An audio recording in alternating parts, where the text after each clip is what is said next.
Hmm.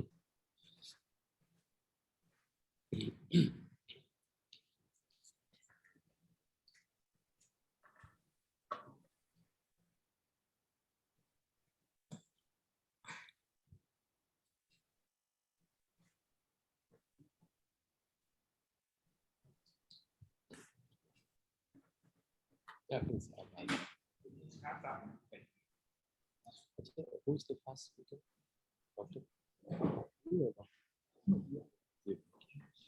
What is the name of the doctor? Who is the second participant? Madhuri. Madhuri. Just write the name.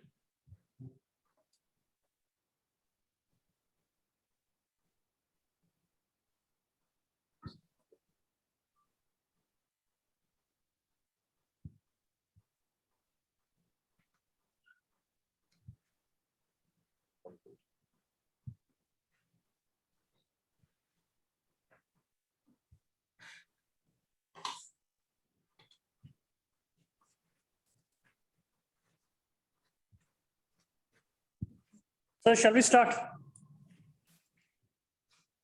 Okay, in a minute. Sure.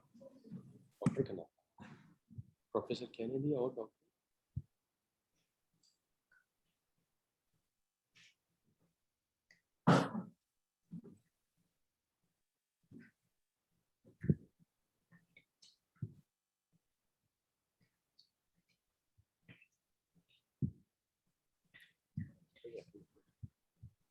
Ladies and gentlemen, good morning and welcome once more to our COVID Beat webinars from the RAC Hospital. But I am speaking to you from my home in India. Madhu? Nevertheless, the work in RAC Hospital never stops. And therefore, my colleagues from in the UAE and colleagues in Dubai, we bring you this webinar on post-COVID cardiac care. Now, as is my habit, prior to any webinar, I do a little reading on the subject. And I noticed in my reading that the risk factors for COVID and several of the risk factors in cardiac care, especially hypertension, diabetes, obesity, stress. Now, these factors put you at risk for COVID beyond the infection component, but they also put you at risk for the cardiac ailment. Now, 40%, according to multiple research around the world, 40% of COVID patients have or come into COVID with some risk factors relating to the cardiac situation. This includes, as I mentioned, high blood pressure, diabetes, and so on and so forth. More true to the point, 76%, as I read, 76% of patients who recover from COVID have some form of cardiovascular disease in terms of heart muscle damage, blood clots in the arteries, etc., of which I'm not an expert, and our first speaker, Dr. Shokrab, will definitely enlighten us on this. And Dr. Shokrab Khurram has the authority to enlighten us. He did his bachelor's degree in medicine and then went on to do a postgraduate specialization in internal medicine and also in cardiology and especially interventional cardiology from Kyiv, and that is in the Ukraine. Not enough. Dr. Shokrab went on to do his PhD. He did his PhD research in interventional cardiology. So here we have a learned individual, a learned doctor talking to us about the correlation between the heart and and COVID. Now, beyond this, his clinical area of expertise goes far beyond the ailment, far beyond the illness. And it includes the medical management of the entire range of ischemic heart disease, the entire spectrum. And that would include hypertension, dyslipidemia, heart failure, and so on and so forth. And he has many publications in Europe, which tells me that we are honored to have Dr. Shukrab with us. Dr. Shukrab, the floor is yours, sir. Thank you so much, sir. Professor Kennedy. Thank you very much for having the opportunity to be here and take part in this webinar. And welcome to Dr. Madhurima and all the participants. And we would start this topic with the first slide. Yes, let's go for the slide. Can you see the slides, please? No, sir, he will do that. Professor Kennedy, can you see the slides? Just check this. Not yet, sir. Please just see. We can't see the slide, but we are certainly working on it from the back end. Yes, sir, sure. No, I think we will fix this issue. Please check the slides, and we will start with the first slide soon. Yeah, sure. Yes. Where is the first slide? Share screen. यहाँ पे? Share. And yes, we can see your slides, sir. Okay, thank you very much, Professor Kennedy. I'm sorry for this. Oh, no yeah. trouble at all. It's Yeah. all. So we can start from the first slide now. So this is post-COVID cardiac care, and the first slide is here. The first question which we are discussing today is COVID-19 infection related to heart disease. Now, the COVID-19, as we all know, is a disease caused by the SARS-CoV-2 virus strain. Over the last 1.5 years, COVID-19 has affected more than 200 millions of people around the world, out of which more than 4 million have unfortunately lost their lives. Now, though initially it was thought to be an infection of only the respiratory system, it involves any organ of the body, including the heart. Its morbidity and mortality are more when it involves patients with pre-existing cardiovascular disease, and also when it causes a cardiovascular complications. Now, the next slide. The question is why COVID-19 infection increases the risk of heart disease. Here we can see the interaction between the COVID-19 infection and the cardiovascular diseases. And as we can see it clearly, there are 3 different mechanisms of damage done to the heart by COVID-19 virus. The first one is the direct effect of the virus on the myocardium, which causes myocarditis. Secondly, as a result of the pneumonia and acute respiratory distress syndrome, there is a systemic inflammation in the body. And this inflammatory reaction, it can affect the heart in many different ways, starting from acute cardiac injury, myocarditis, acute coronary syndrome, as well as arrhythmias. Also in the long term, there is a risk of thromboembolism.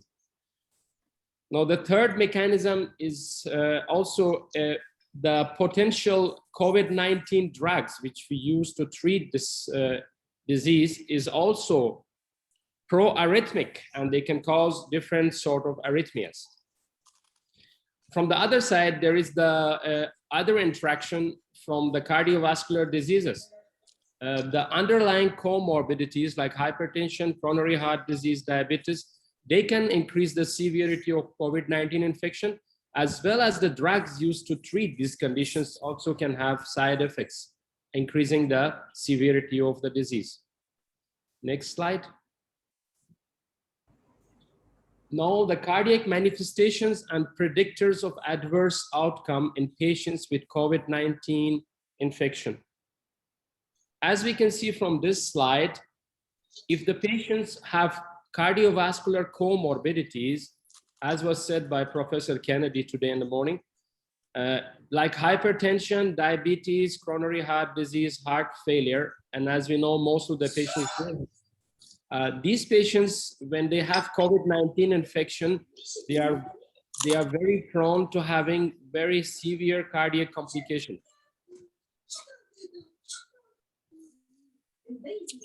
Which are the cardiac complications related to COVID-19 infection? As we can see here, there are many complications that arise from COVID-19 infection. They are myocarditis, acute coronary syndrome, that is ST elevation MI, non-ST elevation MI, heart failure, cardiogenic shock, stroke, pulmonary embolism, venous thromboembolism, arrhythmias, and myocardial injury. Next slide. What are the signs and symptoms of heart disease and COVID-19 infection? Well, the symptoms are mainly chest pain, palpitation, shortness of breath, dizziness, fatigue, as well as fainting. The next slide is the diagnosis of heart disease in patients after COVID-19 infection. Now, of course, the physical examination and ECG, exercise stress test, echocardiography, and whenever required, cardiac catheterization are the main diagnostic measures. The next is management of heart disease in patients after COVID-19 infection. Let's have a look at the pathogenesis of acute ST elevation MI. And as we can see here, acute MI is caused by 100% occlusion of the coronary artery. And once the artery is occluded, there is to the myocardium. And as a result, the patient is not taken to the cath lab and the artery is not opened in 60 minutes to 120 minutes. It can cause irreversible damage to the myocardium. Next slide. Coronary angioplasty and stenting and STEMI. This is the gold standard of management of all the patients with acute coronary syndrome. And the first slide shows the angioplasty procedure when a balloon is inflated in the area of stenosis and the artery is opened. And second slide shows us the stent, which is implanted in that area of stenosis or occlusion. Next slide.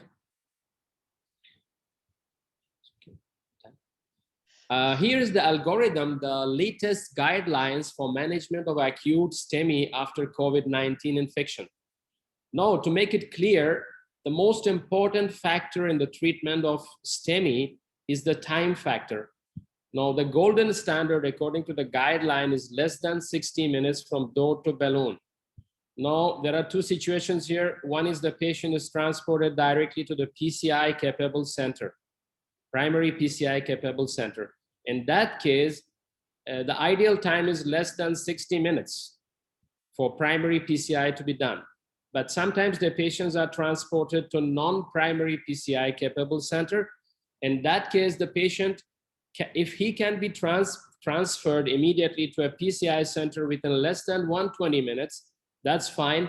Otherwise, in less than 30 minutes, the patient has to be thrombolized if there are no contraindications and immediately then transferred to a PCI center.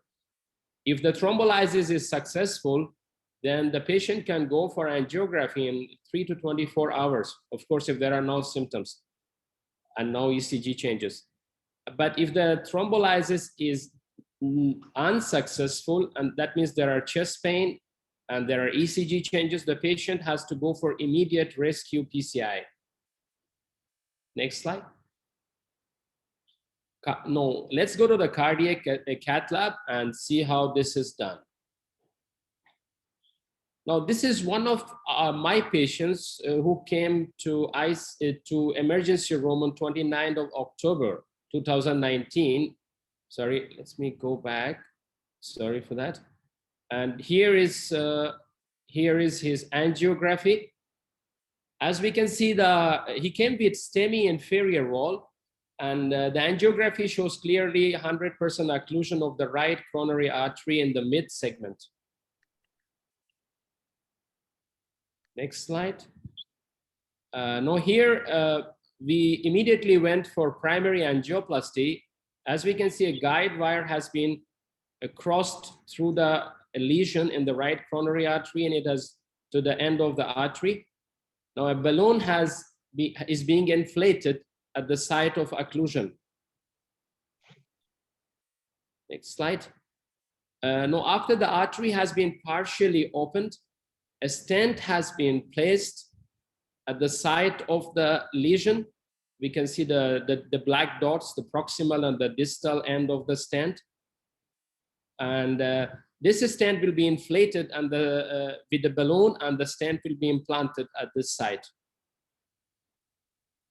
So in this angiography, we can see the inflation of the balloon and the implantation of the metallic stent at the site of occlusion in the right coronary artery. Next slide. And this is the immediate angiography after the stent implantation. And as we can see, the artery is completely opened, and there is 100%.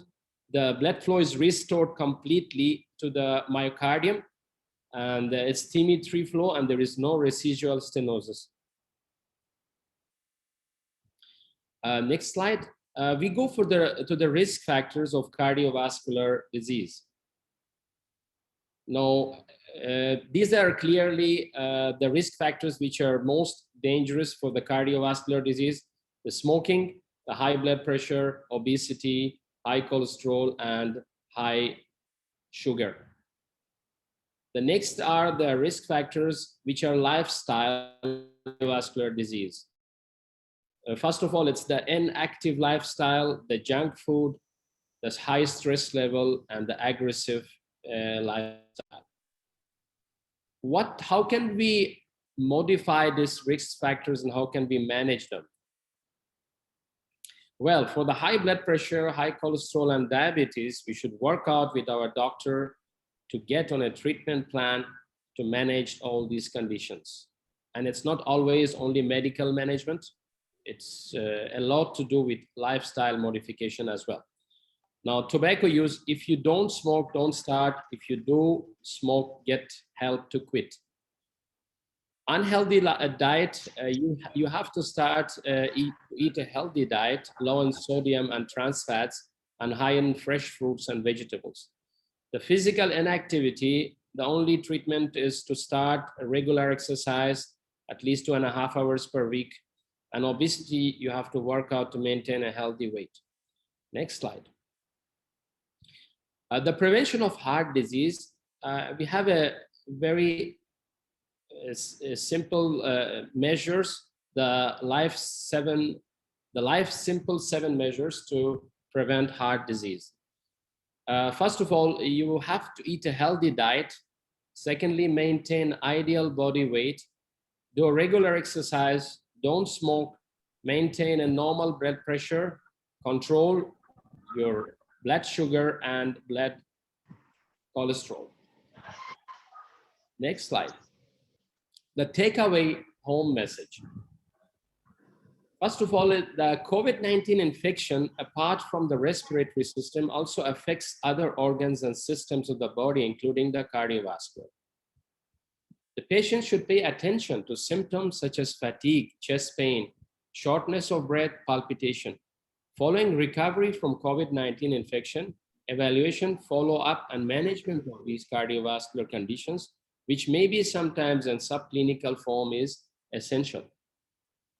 Morbidity and mortality from COVID-19 infection increases when it involves patients with pre-existing cardiovascular diseases, such as essential hypertension, diabetes, hyperlipidemia, ischemic heart disease, and also when it causes a cardiovascular complication.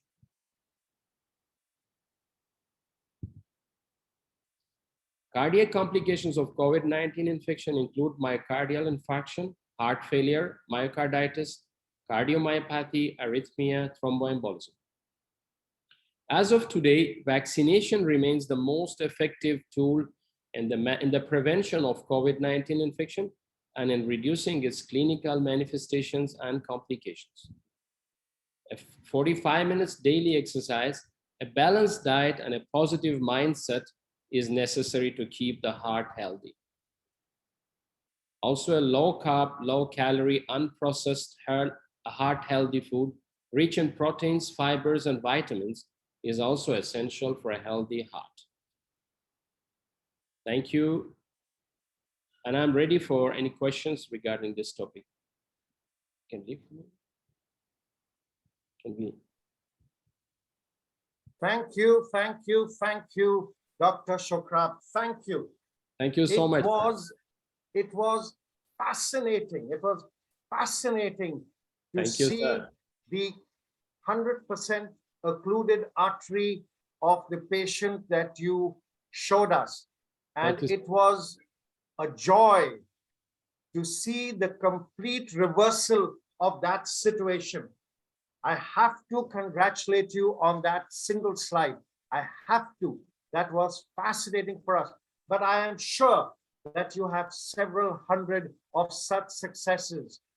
And those lives are owed to you. Well done, Dr. Sokrab. Thank you so much for this enlightening presentation on the entire correlation between COVID-19, which is the current plague in the world, and the cardiac ailment, which is consistently the highest cause of death anywhere in the world. Thank you for that. Thank you, sir. I also am delighted with your conclusion where you mentioned the 7 aspects of lifestyle. And earlier also you mentioned that lifestyle was supportive to cardiac improvement. Yes, sir. And this moves so well with our next. Our next is an experienced professional in the area of lifestyle management. And when I say experienced, I talk in terms of more than 2 decades of experience. My friend and colleague, Dr. Madhurima Deshmukh. Now, Dr. Madhurima did her studies in the homeopathic areas of medicine in '92, and then she went on to complete 4 or 5 different postgraduate diplomas. The first was in preventive and promotive healthcare, and I do know that that is from the Apollo hospitals. She also did a fellowship in lifestyle medicine. She is a diabetes educator from the International Diabetic Federation, and most relevantly to lifestyle, she is a certified fitness trainer, and she got her certification from Dubai. Dr. Madhurima worked with us when we were in India's prestigious Indraprastha Hospital, that is in Delhi. She spent at least a decade with us there. And then she came to the Middle East with her family, Dubai in particular, and she has been working with RAC hospitals in the diabetes center in Dubai, and she is the lifestyle expert in that area. Dr. Madhurima is experienced in health risk assessment, health counseling, health talks, and I am very interested to see what Dr. Madhurima is going to tell us about the reversal of a cardiac disease and the reversal of COVID through lifestyle intervention. Dr. Madhurima.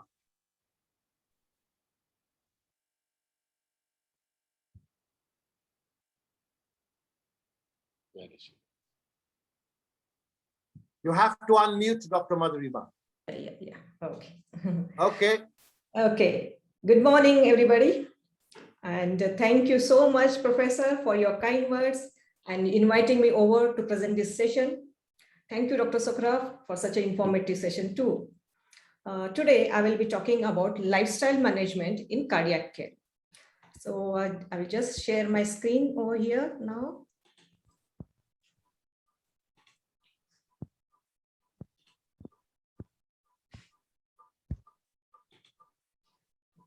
All right. Okay. So the challenges of the pandemic are still here and the fight is still going on. But now we have a lot more information about this disease. So studies have shown that there is a definitive correlation between the lifestyle risk factors and the COVID-19 infection. People who are obese, that we found that they are more prone to get moderate to severe infection. Why this is happening is because they have excess of fatty tissues, which causes the constant chronic low-grade inflammation in their bodies, and which also reduces their immune response. The other risk factors are type 2 diabetes, cardiovascular diseases, hypertension, and smoking. And also on the other hand, the studies have shown that people who are physically active and have healthy lifestyles, they have recovered well from this disease. Now, when we look at the risk factors for the cardiovascular diseases, what we can see, most of the risk factors are modifiable, or they are related to our lifestyles.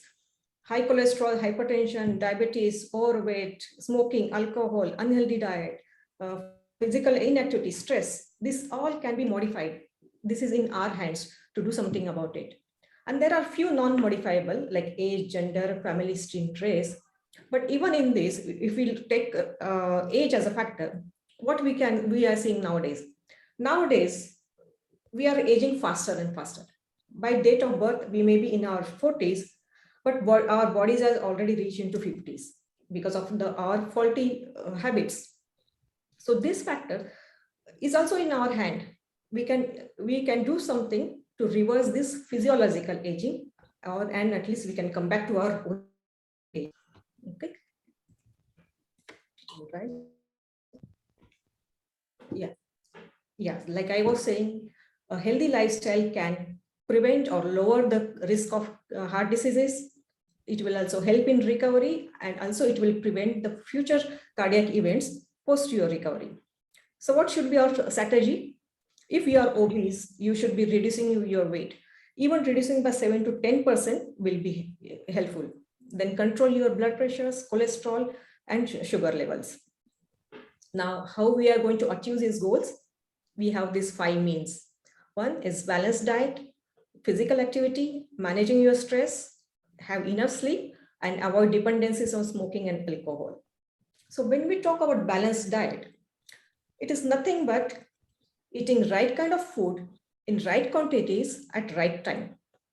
So right kind of a food means the diet which we eat should have all the essential nutrients in it, like carbs, proteins, fat, vitamins, minerals, fiber, and water. And so at the same time, it should be low in sodium, low in sugar, low in cholesterols, and low in saturated fats. So when we choose our foods, we should be choosing wisely. We should know what is good for us and what is bad for us. So in case of carbohydrates, good carbs will be the complex carbs with the fiber, like whole grains, fruits, and vegetables. So we should have them in more quantities, but you have to be careful about your requirements, and don't go overboard eating too many carbohydrates. Have limited amount, but good quality of carbohydrates.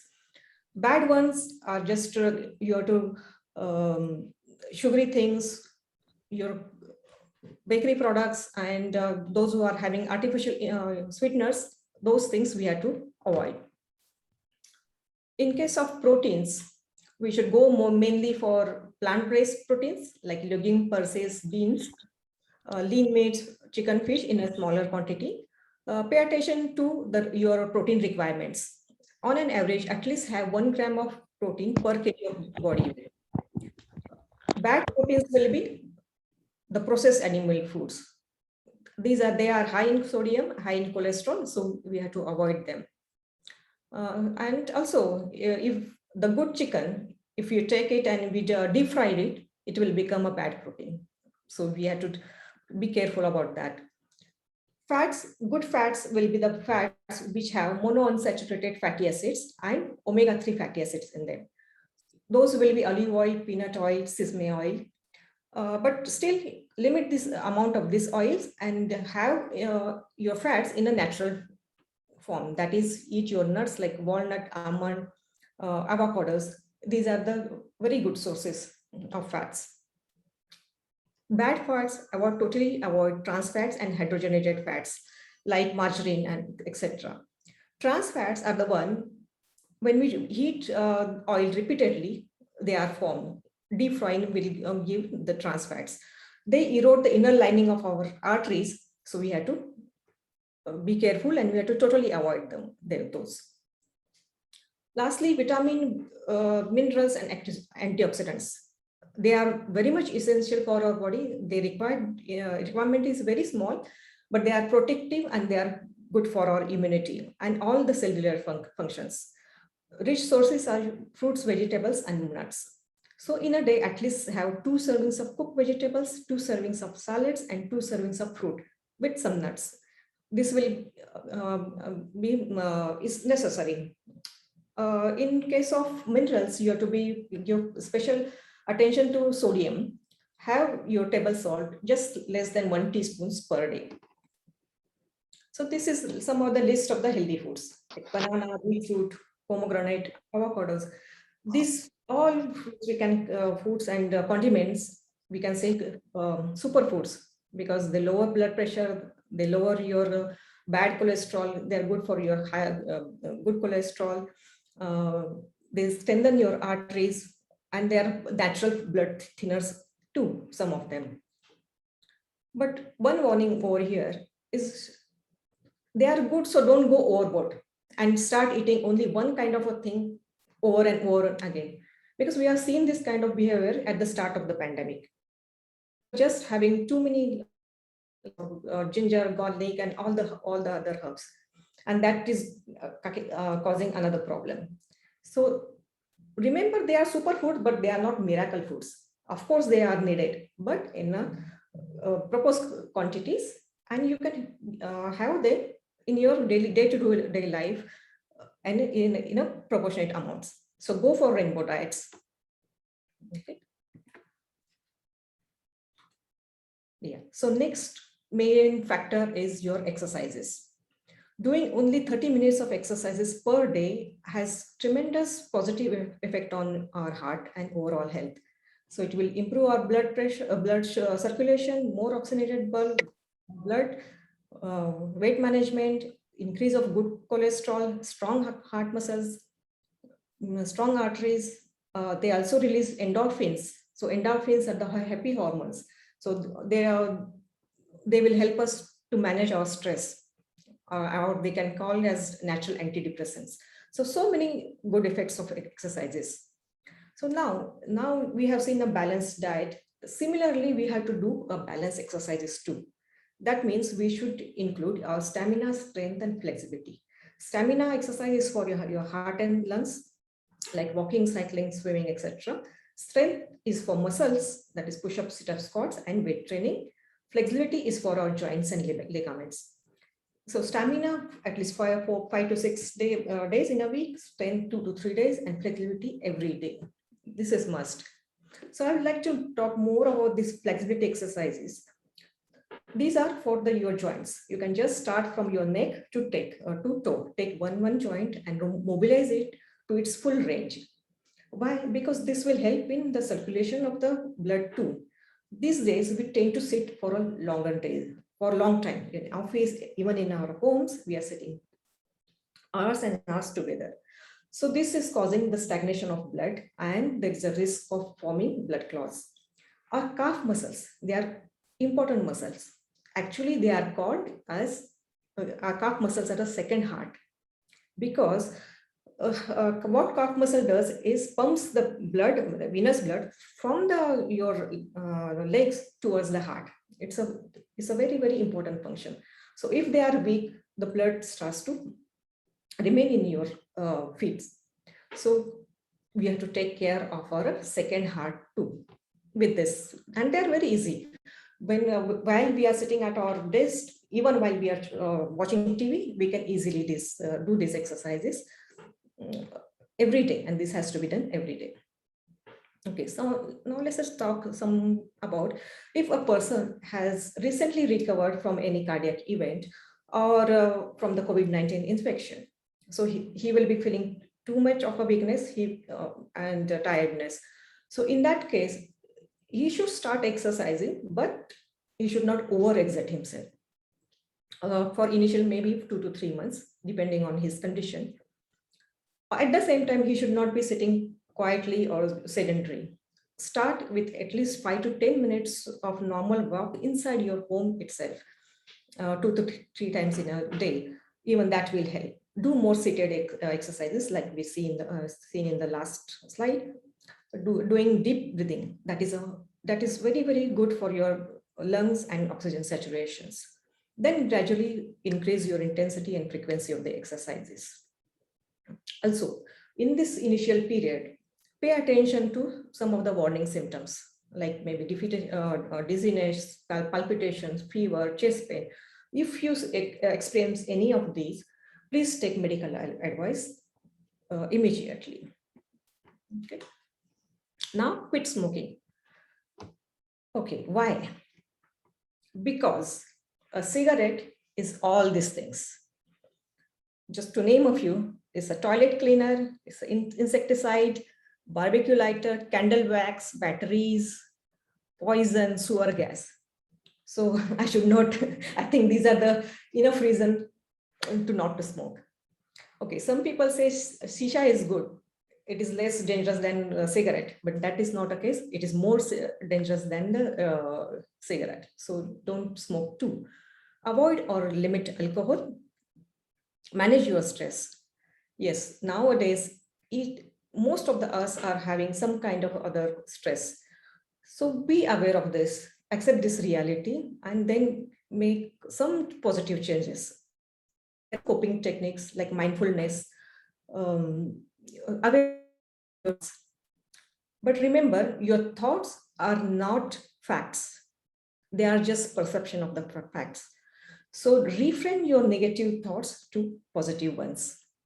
Then there are some physical relaxation techniques, deep breathing, pranayam, yoga, exercise, music, rest and recreation. All this will help you in managing your stress. Sleep is again an important factor. Have 7 hours of sleep is must. And also I will suggest over here, don't go to sleep and wake up on the same day. Because what is happening to nowadays, most of us are going to sleep after 12 p.m., after midnight, and then we wake up on the same day. So sleep one day before and wake up next day. That is our natural pattern. Post-COVID, many patients are having this problem of not getting enough sleep, or they are having difficulty falling in sleep. They should form some kind of a ritual before going to bed, like soaking their feet in the warm waters, some massage, listening to music or meditative music, deep breathing. So all these things will help them to fall in sleep. So aim for 7 hours of sleep. Lastly, be aware of your numbers. BMI, your waist circumference, your blood pressure, your cholesterol, your blood sugar levels, so that you are aware of what is going on, aware of your physical status, and you can take immediate action if there is wrong. So that was it for me. So this was your journey towards better health. So I hope you can manage with these tools over here. Stay healthy. Thank you. Over to you, Professor. And thank you, Dr. Madhurima. Thank you so much. And I want to thank you on behalf of all lifestyle medicine professionals anywhere in the world. We are a new discipline, and we are trying to emphasize the vast benefits that we can give to society. And you have brought them all in so educationally. Thank you very much for that educative talk on lifestyle. I was very interested in your philosophy of age reversal, where we would normally say that age cannot be reversed. You have explained to us how you could reverse age by simply living a good lifestyle. That is phenomenal. I'm also delighted with your explanation that the calf can work as a second heart by pumping all the venous blood from the lower limb back up to the heart.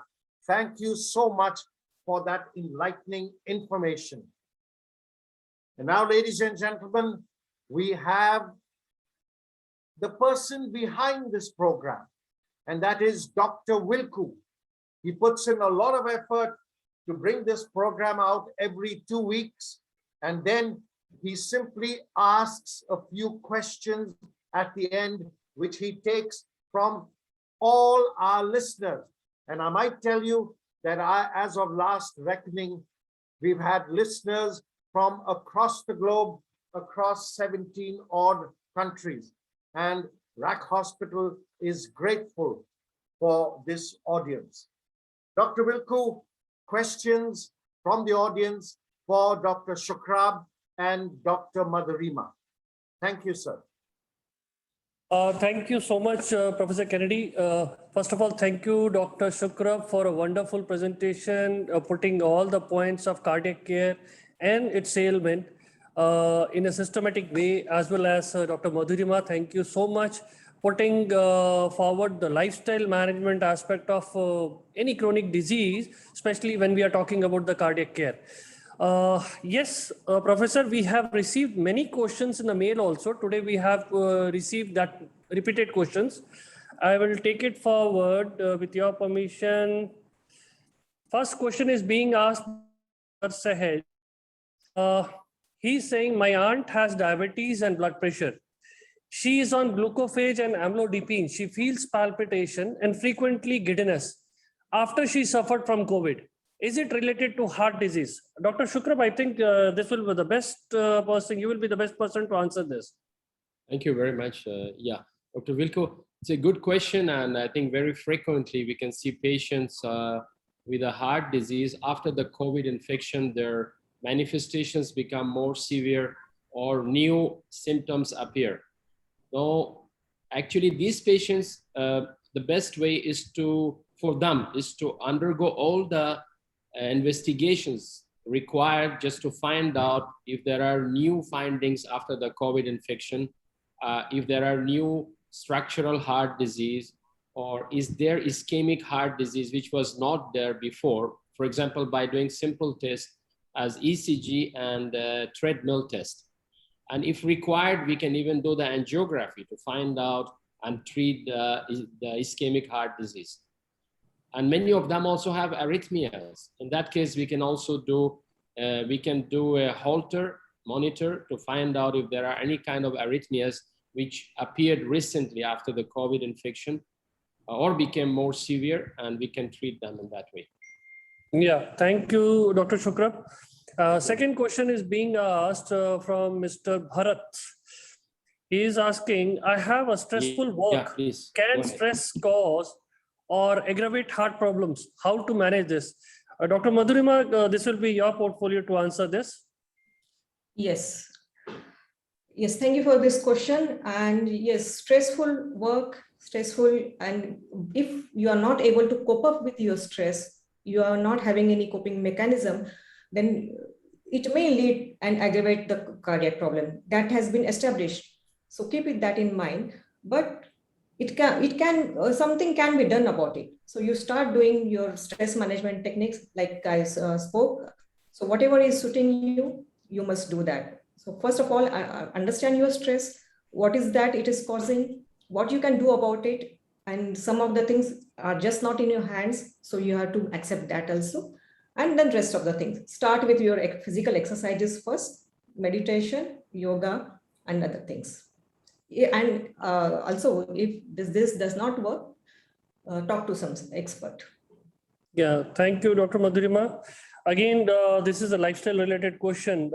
Person is asking, Mr. Bharat is again asking, his BMI is 30.6 and I feel body weakness and breathlessness while walking.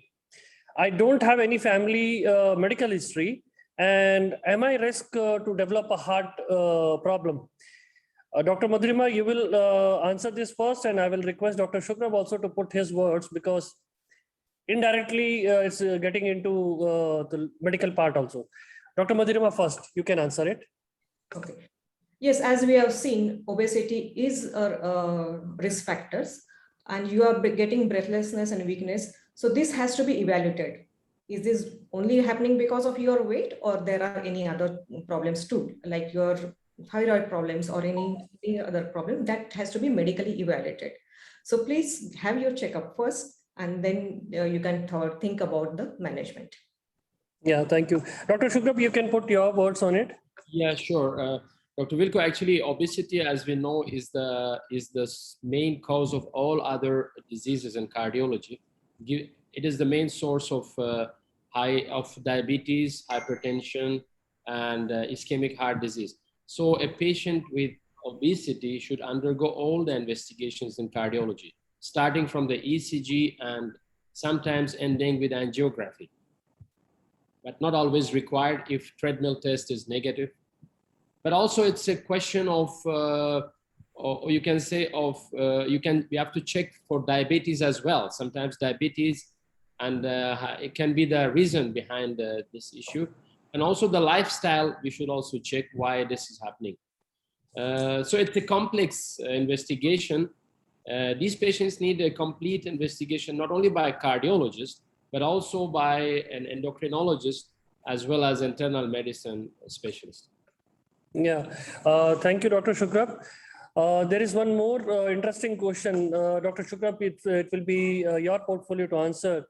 Yeah, Mr. Sure. Harsaj is asking, he's 20 years old, and I have a strong family heart disease, means family history of. My father had at the age of 42. That's so young. What should I do to prevent myself? The child is asking only because he's only 20 years. Yes. Does he have any symptoms as of now? No, he is saying, I don't have any issue, but I have a strong medical history. His father had an angioplasty at the age of 48. Yeah, this is a very common question, and it's a very good question to ask. See, actually, as we know, 50% of the risk factor which we have comes from genetic factors, and the remaining 50% is from the lifestyle. So such a person has really risk factor for heart disease, and what he can do is, at least he should go for a full checkup, cardiac checkup. Let's do an ECG, a treadmill test, and an echo, just at least once, to know what his heart, how is it functioning.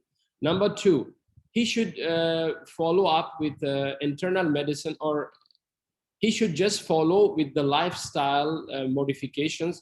He should just eat healthy, do regular exercise, and try to avoid smoking or quit smoking if he's doing so. And I think with that, he can remain safe. I mean, his heart can remain safe.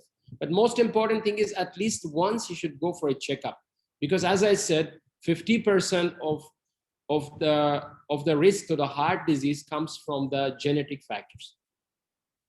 So that is the first step.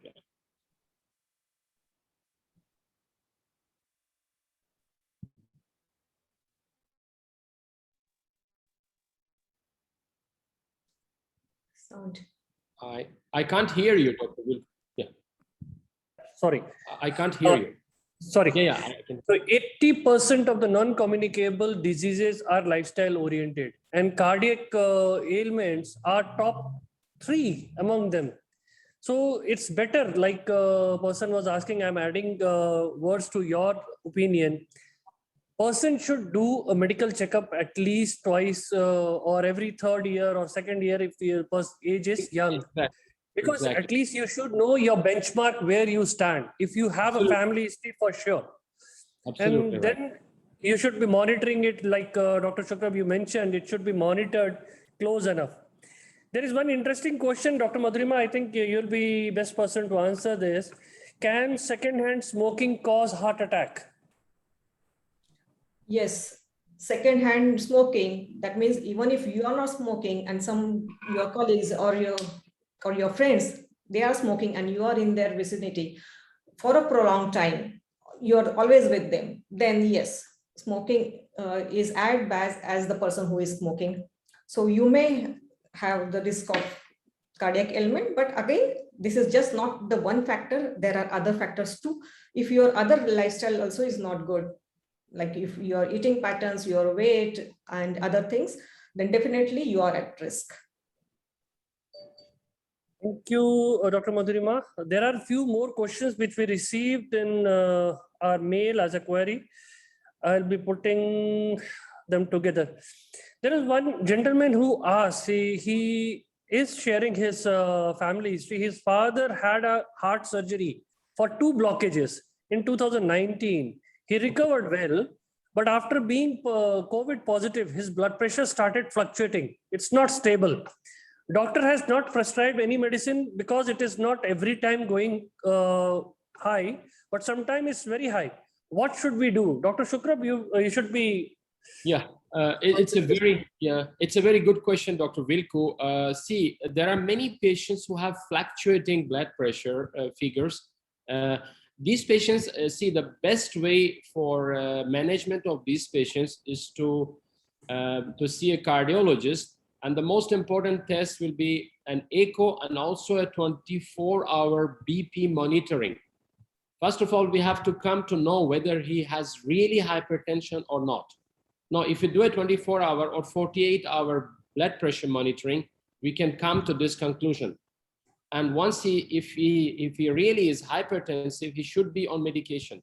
Because if he will not receive medication for hypertension, then he is at risk of serious complications like hypertrophy and other complications of the heart. So he definitely has to do this 4-hour or 48-hour blood pressure monitoring, and he has to be on blood pressure on antihypertensive medications if he is hypertensive. Yeah, thank you so much, Dr. Shukrab. There is one more question. Mr. Shoaib is asking, my father's colleagues suffer from insomnia. Is he more likely to suffer from cardiac problems post-COVID than a healthy person? Both of you can answer. Dr. Shukrab, you also. Yeah, sure. I think as Dr. Madhurima has said, sleep has plays a very important role in keeping our body healthy and the heart healthy. And of course, in the absence of 7 to 8 hours of regular sleep, I'm sure it will have consequences not only for the heart, but for the entire organism. I think Dr. Madhurima, you can also put words on it. Yes, and if this insomnia is going on for a prolonged period and it's a severe kind of a thing, so yes, you must take immediate action. And along with the insomnia, like I said, our lifestyle is our health is not just a single entity. It has so many dimensions. So when you're looking at sleep, you have to look at all the other factors also, your diet also. If you are having heavy dinner and going to bed immediately, that will affect your insomnia also. You won't get sleep. Similarly, your stress. Similarly, if you are not doing any physical activity, then only you won't fall asleep very easily. So like I said, there are the 5 pillars of our health. So evaluate each and everything and then take steps to recorrect your insomnia. And as Dr. Shukrab said, yes, it is a risk factor for cardiac ailments. Yeah, thank you, Dr. Madhurima. There are many questions, but I will just ask one question and I would request both of you to answer in 3 lines on it. Dr. Shukrab first, is COVID associated with heart attack? What is your, you have already given a takeaway message for everyone. Very wonderfully you have presented that takeaway message, but again, I will recap it. Just put in 3 lines, is COVID associated with heart attack? And what should be done? Yes, thank you, Dr. Vilku. Yes, COVID is definitely associated with heart attack. But as I said in the presentation, it is more it's more like present in the patients who have already cardiovascular comorbidities. Those patients are at highest risk, who already have ischemic heart disease, which is stable, for example, who already have essential hypertension, who already have diabetes. These patients are at highest risk of developing ischemic heart disease, much higher than those patients who don't have COVID. Dr. Madhurima, you can also put on 3 lines. Is COVID associated with heart attack in lifestyle aspect, and put your advice? Yes, like Dr. Sukrab said, yes, COVID is associated with the cardiac elements, but again in this, lifestyle factors plays a major role. We have seen 80% of our people had only mild symptoms, or there were no symptoms at all. Only 15% required any medical interventions. So why? And now we've seen, like in our studies, we have seen those who were regular with their physical activity and having healthy lifestyle, they escaped with their milder forms. Only those who were not good with their other health, they suffered more. So lifestyle factor and the COVID, there is a relation. And yes. Thank you so much, Dr. Madhurima. Professor Kennedy, I think we can wind up because I will be answering those other questions we can answer back in the mail. Dr. Shukrab has a patient now and is on waiting. Thank you, Dr. Shukrab, because you are in part of this. Professor Kennedy, over to you, sir. Thank you so much, Dr. Bilku. And thank you to Dr. Shukrab and Dr. Madhurima. Thank you, sir. That was your partnership together in this webinar has been an enthralling experience for me in the audience. I was delighted with the information and the video shown by Dr. Shukrab. Thank you, sir. About cardiac ailment, which is a major factor in mortality in the world. And I was thereafter delighted with his concept that lifestyle plays a role up to even 50% in the reversal of many ailments, especially the cardiac ailment. And then we came to Dr. Madhurima, who gave us an interesting, enlightening, and comprehensive explanation of what lifestyle is. She spoke about diet, she spoke about smoking, stress, exercise, and sleep.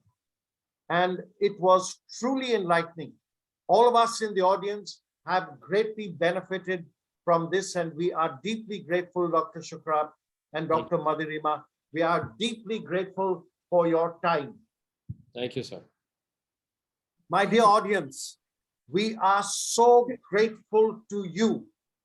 As on date, we have more than 10,000 individuals who have reviewed our site. Our site does indeed, the centerpiece of our site is our bi-monthly webinars, which we conduct twice every month, which makes it bi-monthly on all topics relevant to COVID for long haulers. And more than 10,000 individuals have come in and read our literature, seen our videos, and touched upon our health tips. We are deeply grateful to you. We are also grateful for the audience that you present to us during every webinar.